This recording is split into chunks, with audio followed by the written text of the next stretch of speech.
With Science SARU's track record, it seems very unlikely that we'll be getting Dandadan Season 3 in 2026. And with the insane cliffhanger that anime onlys were left with, it makes that 2027 wait all the more painful. Manga readers might cringe at me saying this, but I know there's a segment of the fandom that doesn't want to read the manga because they don't want to be spoiled for the anime. If you feel that way, I've got you. Today I'll be explaining why reading Dandadan from chapter 1 to chapter 71, which covers exactly where the anime left off, will not only enhance your experience of the anime, but it will also provide you with some extra content that you missed out as an anime only. Before we jump into that, please be sure to like and subscribe to the J-Man Animates channel for your weekly dose of Dandadan content. First up, Yukinobu Tatsu's art is absolutely gorgeous. His manga is filled to the brim with quirky expressions. Not only for Gigi, who I've dubbed as the hero with 1,000 faces, this is evident from the first page. Tatsu draws Momo with such elegance in the first page of the manga, to shark teeth on the next, to crying like a Hero Aka character, then a hilarious bobble eye expression on the following page. I love his range. This is the kind of expression work you would expect from One Piece pages. In hindsight, I get why Science SARU opted for these close-up expressions of the characters in the initial scenes of the first OP. Yukinobu Tatsu makes the most out of his medium by allowing scenes to breathe. He doesn't believe in crowding every page and panel with dialogue. In fact, he does the complete opposite by allowing many of the titular scenes in the story to just play out with images. Most chapters contain at least one incredibly detailed single page or double page spread, while I find myself oogling for minutes over the details. A great example of this is the Hayashi rock band that showed up in season 2. One of my contemporaries in the anime and manga space, the Shonen OG, stated that his art is like a mix of Akira Toriyama and Yusuke Murata's, which I think is accurate. While this most likely isn't true, because I don't think Yukinobu Tatsu reads that many American comics, part of me can't help but get Ryan Otley vibes from his work. Ryan Otley is the main artist for Invincible. I think this is because of just how detailed the anatomy can get and all of these cool alien designs. Dandadan's art is fun, and just like Dragon Ball did when I was a child, it makes me want to pick up a pencil and have a go at drawing every time I read it. Reason 2, it recontextualizes the story. You might remember me being a bit of a Gigi hater in the past. Well, that has changed. I really like the character now. While a good amount of this is due to events that haven't been adapted yet, I did find myself appreciating how Tatsu flipped the whole cool guy character trope on its head while reading through the Cursed House and Evil Eye arcs in the manga. Also, I was stupid forever thinking that Okarun was the main character. During a previous review long ago, I made an offhanded comment that Okarun was the main character. Reading the manga really made me feel stupid for ever believing this.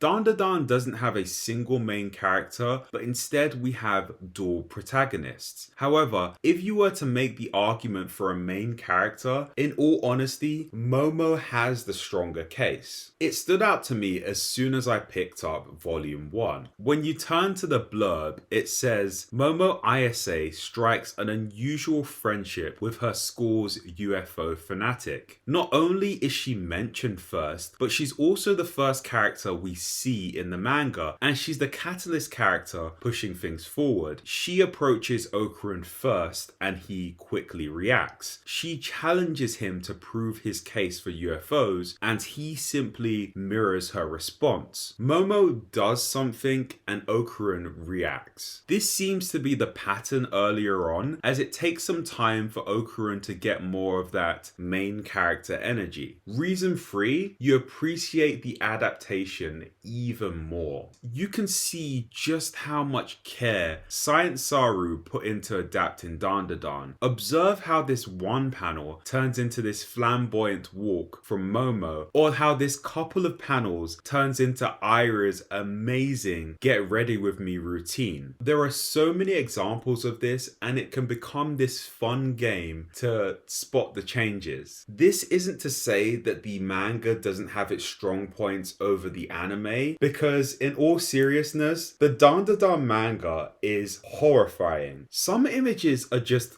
cursed. The manga oozes horror vibes in a way that the anime doesn't quite capture for me. Part 4, Omakes. Omakes are like small bonus chapters that a mangaka adds, usually at the end of the volume. To my knowledge, only one of these got animated. That scene with Okarun gifting Evil Eye, the dumpling, actually wasn't part of the main chapters of the story. If you are a big Turbo Granny and Granny Seiko fan, you owe it to yourself to read the manga so you can enjoy a bunch of short and wholesome stories with the pair. Through these short stories, you can see the duo's relationship develop, and it makes sense as who else is Turbo Granny gonna hang out with when Momo and the gang are in school? I think that reading these adds that icing on the cake to Turbo Granny's development, with the cat story being my favorite. I hope these 4 points have convinced you to take a look at the first 72 chapters of the Dandadan manga. I already anticipate in the comments people saying things like, but J-Man, once they read the first 71 chapters, aren't they gonna want to catch up to the manga like I did? To that I say, why are you complaining?